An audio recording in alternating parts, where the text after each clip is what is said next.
ദിവസവും ജന്മനക്ഷത്രം വന്നാലുള്ള ഫലങ്ങളും അതുപോലെ തന്നെ ആ ദിവസം ഏത് ഗ്രഹദേവതയെ ഭജിക്കണമെന്നതും നോക്കാം. ഞായറാഴ്ച ദിവസം ജന്മനാൾ വന്നാൽ ദൂരയാത്രകൾക്ക് അവസരം വരുമെന്നാണ് ഫലം. ഈ ദിവസം സൂര്യഭഗവാനെയും പരമശിവനെയും ഭജിച്ച് പ്രീതിപ്പെടുത്തണം. തിങ്കളാഴ്ച ദിവസം ജന്മനാൾ വന്നാൽ മൃഷ്ടാന ഭോജനം ലഭിക്കുമെന്നാണ് പ്രമാണം. ഈ ദിവസം ചന്ദ്രനെയും ദുർഗാദേവിയെയും ഭജിച്ച് പ്രീതിപ്പെടുത്തണം. ചൊവ്വാഴ്ച ദിവസം ജന്മനാൾ വന്നാൽ രോഗദുരിതങ്ങളാണ് ഫലം.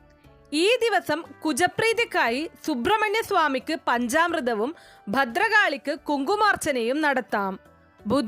ബുധനാഴ്ച ദിവസം ജന്മനാൾ വന്നാൽ വിദ്യാഭിവൃദ്ധിയാണ് ഫലം. ഈ ദിവസം ബുധപ്രീതിക്കായി ശ്രീകൃഷ്ണ ഭഗവാനെ ഭജിക്കാം. വ്യാഴാഴ്ച ദിവസം ജന്മനാൾ വന്നാൽ വസ്ത്രലാഭമാണ് ഫലം. ഈ ദിവസം വ്യാഴപ്രീതി നേടാൻ മഹാവിഷ്ണുവിനെ ഭജിക്കാം. വെള്ളിയാഴ്ച ദിവസം ജന്മനാൾ വന്നാൽ ഭാഗ്യകടാക്ഷമാണ് ഫലം. ഈ ദിവസം ശുക്രപ്രീതിക്കായി മഹാലക്ഷ്മിയെ ഭജിക്കാം. ശനിയാഴ്ച ദിവസം ജന്മനാൾ വന്നാൽ മാതാപിതാക്കൾക്ക് ദുരിതമാണ് ഫലം. ഈ ദിവസം ശനിദോഷ പരിഹാരമായി ശാസ്താവിന് നീരാഞ്ജനവും ശിവന് ജലധാര, കൂവളമാല എന്നിവയും സമർപ്പിക്കാം.